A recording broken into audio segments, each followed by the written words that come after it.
जी, मैं हरेंद्र कुमार प्रजापति राष्ट्रीय स्वयंसेवक संघ का प्रचारक भी रहा, भारतीय जनता पार्टी का संगठन मंत्री रहा। मेरे जिम्मे 7 विधानसभा और 2 लोकसभा क्षेत्र भी थे, जिनका टिकट में फाइनल कर सकता। आज प्रेस कॉन्फ्रेंस आप बुलाए हैं, किस के लिए बुलाया है सारे पत्रकारों को? आज वास्तव में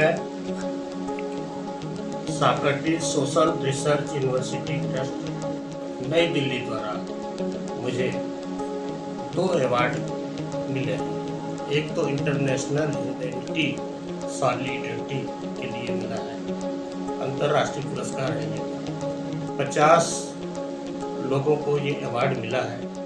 10 देशों से लोग आए थे, जिनमें Japan, America, England, Germany, France, Bharat और भी देश थे, इथियोपिया, इससे भी आए थे, मलेशिया से। भारत के कुल 35 लोगों को ये अवार्ड है, जिसमें उत्तर प्रदेश से केवल हम 15 लोग थे और बाकी भिन्न भिन्न राज्यों से थे। नाम जान सकते हैं? उनकी लिस्ट है, वो PDF में है, मैं कितना हूँ। जो आपको अवार्ड मिला है, क्या अवार्ड पहली बार मिला है कि इससे पहले भी आपको सम्मानित किया गया? नहीं, ये पहली बार मुझे डॉक्टरेट की उपाधि मिली है और इंटरनेशनल वुमेन शोषितों और वंचितों के बीच में सेवा का कार्य करने के लिए, उनको मजबूती प्रदान करने के लिए, उनका आर्थिक, शैक्षणिक और सामाजिक उन्नयन हो सके, इस दिशा में काम करने के लिए ये अवार्ड दिया जाता है। अभी माटी कला बोर्ड का जो आप एक मेंबर हैं और जो आपको अवार्ड मिला हुआ है, तो आप अपने क्षेत्र के लोगों के लिए किस प्रकार का आप उनके लिए सरकार से मांग कर सकते हैं कि उनका उत्थान? मैं माटी कला बोर्ड का इस समय मेंबर नहीं हूँ। एक चीज, 2 साल से माटी कला बोर्ड का कार्यकाल समाप्त है, उसका पुनर्गठन नहीं हुआ है। पुनर्गठन होगा तो देखा जाएगा, मगर मैं 2 बार माटी कला बोर्ड के माजी सदस्य रह चुका हूँ और माटी कला बोर्ड के माध्यम से भी गरीब तबके के लोगों को उठाने का कार्य किया जाता है। जैसे अगर वो हाथ वाले चाक से कुल्हड़ बनाता है तो ज़्यादा से ज़्यादा 400 से 500 कुल्हड़ बनाएगा और 1 रुपये का अगर कुल्हड़ बेचता है तो 400 से 500 रुपये उसको दिखाई देगा, मगर आधा तो उसकी पूंजी लग जाएगी ईंधन में, उसको पकाने में। आजकल ईंधन बड़ा महंगा है, वो 200 रुपये केवल कमाता है। जबकि वही व्यक्ति अगर लेबर कहीं करता है, अपना कुछ नहीं लगेगा भर्ती, तो उसे 450-500 रुपये महीने रोजाही पर उसको मिल जाता है। तो उसकी आय बढ़े, वह दिल्ली, बॉम्बे या बड़े शहरों में कमाने के लिए न जाए, पलायन की स्थिति न बने। इसके लिए सरकार की योजना है कि यहीं पर 1000 रुपया कमाए, 2000 रुपये कमाए। तो माटी कला बोर्ड के द्वारा निःशुल्क चाक वितरित किया जाता है। वो उस चाक की क्षमता ये है कि एक दिन में बहुत स्वस्थ व्यक्ति अगर है तो 5000 तक कुल्हड़ बना लेगा और औसतन 3 से 4000 कुल्हड़ प्रतिदिन बना लेता है। आप समझिए कि अगर हम मानते हैं कि 8 घंटे केवल वो काम करता है तो भी वो 2000 से 3000 कुल्हड़ बनाएगा। 8 घंटे काम में अगर 2000 रुपये कर रहा है काम, एक कुल्हड़ 1 रुपये प्रति पीस के हिसाब से, तो आपको देखने में लगेगा 2000 रुपये की आमदनी उसकी हुई। लेकिन नहीं, उसमें 1000 रुपया उसका ईंधन है, सामान को पहुँचाने का भाड़ा है, तेल पेट्रोल का खर्च है, ये सब, तो भी 1000 रुपया प्रतिदिन उसकी आमदनी बढ़ जाती हो जाती है। मेरा मतलब कि 1 महीने में वो किसी भी तरह से 25 से 30 हजार रुपये वो कमा लेगा। तो वो व्यक्ति बाहर नहीं जाएगा, और बाहर जाएगा भी तो कितना कमाएगा? 8000, 10000, और यहाँ रह करके वो 25-30 हजार अगर कमाता है तो निश्चित है कि वो बाहर नहीं जाएगा, पलायन रुकेगा। माटी कला बोर्ड ने बहुत बड़ा काम किया। आपने अभी कहा कि माटी कला बोर्ड ने लोगों को स्वयं रोजगार देने का काम कर रहा है कि जो पलायन न लोग हों, अपने गांव क्षेत्र में काम करें। बाकी सरकार की तमाम योजनाएं आती है, बाकी जन जन तक पहुंच नहीं पाते, सिर्फ कागज में खाका पूर्ति कर रह जाता है। इस पर क्या कहना चाहिए? ऐसा कोई आपके संज्ञान में हो तो आप बताओ। वैसे हमारे संज्ञान में ऐसा कुछ है नहीं। हम 7 जिलों के प्रभारी रहे। माटी कला बोर्ड में हम 7 जिलों के प्रभारी थे, जिसमें एक मिर्जापुर मंडल है, उसमें विंध्याचल मंडल उसको कहते हैं, उसमें 3 जिले हैं, भदोही, मिर्जापुर और सोनभद्र। दूसरा चित्रकूट धाम मंडल है, जिसमें 4 जिले हैं, चित्रकूट, बांदा, महोबा और हमीरपुर, 7 जिलों का। और एक प्रशिक्षण केंद्र रतनपुरा जो धर्मांगपुर में, उसका भी मैं ही प्रभारी था। तो यहाँ प्रशिक्षण देना और प्रशिक्षण के बाद उनको रोजगार में लगाना, यह करते हैं। और उसका बाकायदा उनको ट्रेनिंग के दौरान भोजन, नाश्ता, ये सब उनको दिया जाता है, ताकि उन्हें कोई दिक्कत ना हो पाए। और रही बात कि कुछ लोग संसाधन लेने के लिए करते होंगे, तो करते होंगे। नहीं, अभी विश्वकर्मा योजना के तहत तमाम लोगों ने अप्लाई किया, उसका मैंने अभी आपने अवार्ड के माटी कला बोर्ड, विश्वकर्मा योजना, ये दोनों 2 चीज। योजनाओं की बात करें, हम किसी एक योजना की बात नहीं करें, तमाम सरकार की योजना चल रही है।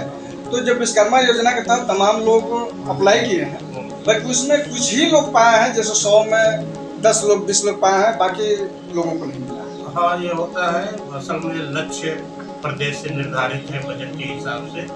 हमें जहाँ तक जानकारी है, जैसे चाक का मैं आपको बता सकता हूँ, चाक में 50 चाक केवल जो है मऊ जनपद के लिए निर्धारित है। आप जरा कल्पना कीजिए, हमारे पास 9 ब्लॉक है, और 9 ब्लॉक में अगर बांटा जाए 5-5-30 तो 90, 9-5-45। और अभी नगर पालिका क्षेत्र अलग है, उसके अलावा मैं केवल ब्लॉक की बात किया हूँ।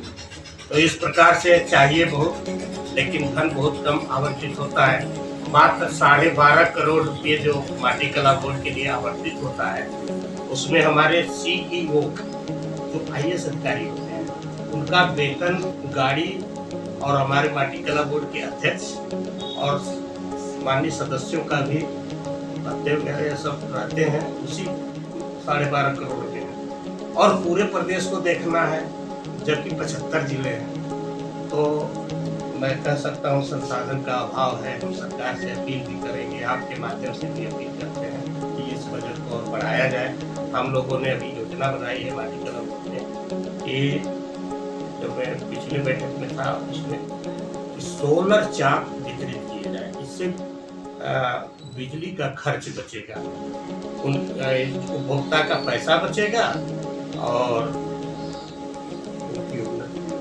अभी आपने अवार्ड दिखाया और आपने एक बात कही कि हम गरीबों और वंचितों के बीच में सेवा का कार्य करेंगे। तो किस प्रकार का सेवा कार्य करेंगे? नहीं करेंगे, नहीं हम करते हैं, इसके लिए विदा है। करेंगे वाली तो संकल्पना होगी।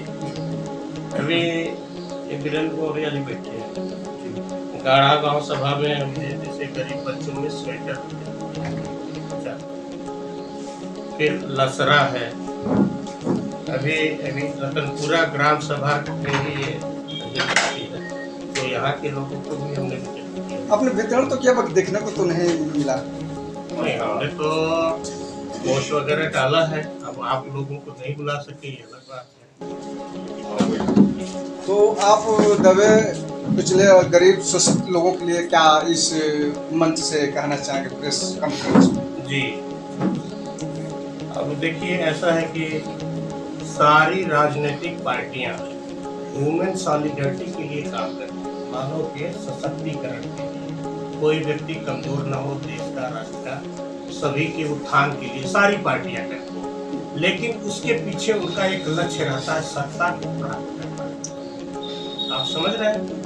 उनको हम मजबूत करना चाहते हैं, लेकिन सत्ता हमको प्राप्त हो तब। हमने जो किया है, हमने सत्ता के लिए नहीं, या इस यूनिवर्सिटी से जुड़े हुए लोगों ने, जितने भी लोग, उन्होंने जो किया है किसी सत्ता के मोह में नहीं किया है, वो केवल सेवा के भाव से उन्होंने किया है। तो सेवा भाव इसमें प्रथम है। साक्रेटिस सुकरात को कहते हैं, जैसा कि आपने उनकी कहानी अगर थोड़ा भी पढ़ा हो, सुना हो, तो आपको पता होगा। समाज को ज्ञान देने के लिए उन्होंने काम किया और बदले में उनको विष दिया गया, ये कह करके कि इस व्यक्ति के कारण युवा भ्रष्ट हो रहे हैं, जबकि उन्होंने अंधविश्वास को खत्म करने के लिए और पाखंड को दूर करने के लिए सारे कार्यक्रम किए। उनका शिष्य था प्लूटो। प्लूटो ने उनकी बात को पहुंचाया। उनके सारे दर्शन प्रश्नोत्तरी के क्रम में प्लूटो पूछता है, उसका उत्तर वो देते हैं। इसी क्रम में समाज को संदेश वो देते हैं प्रश्नोत्तरी के माध्यम से। तो समाज का काम करने के लिए विष भी पीना पड़ता है, इसके पीछे का ये भाव।